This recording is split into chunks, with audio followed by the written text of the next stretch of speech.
ఇందులో ఎక్కడ బాధ్యతాయుత రాజకీయం లేదు, బరితెగింపుతో కూడినటువంటి రాజకీయం. ఈ రాజకీయం ఏ స్థాయికి దిగజారంటే చదువుకున్న నీచులు,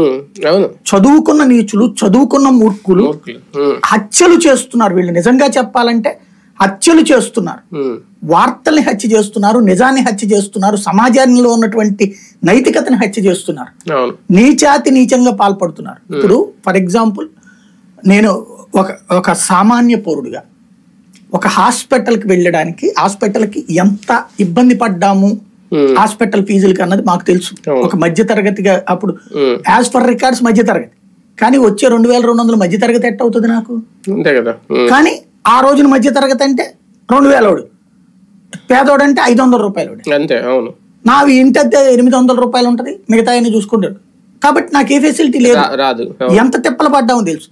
అట్లాంటి వాడికి నాకైతే లేదనుకోండి, ఒక ఆరోగ్యశ్రీ వచ్చింది అనుకోండి, ఆరోగ్యశ్రీ తీసుకున్నప్పుడు నా కుటుంబానికి ఒక మంచి జరిగింది అని వాడు చెప్పుకుంటే చచ్చిపోతున్నారు వీళ్ళు. నా కుటుంబానికి ఒక మంచి జరిగింది, ఆరోగ్యశ్రీ కింద బాగుపడింది అని చెప్తే, చంద్రబాబు ఉన్నప్పుడు బాగుందని చెప్పు, జగన్మోహన్ రెడ్డి ఉన్నప్పుడు చెప్పక, రాజశేఖర రెడ్డి ఉన్నప్పుడు చెప్పాక, చెబితే నువ్వు వాడికి అమ్ముడు పోయావు. లేకపోతే ఆడవాళ్ళు అయితే పడుకుంటావు, లేదంటే ఇంకెంతమంది దగ్గర పడుకుంటావు. అది అలాంటి వాగుతున్నటువంటి వాళ్ళు లంలు, ముమ్లు, పూలు ఈ పదాలు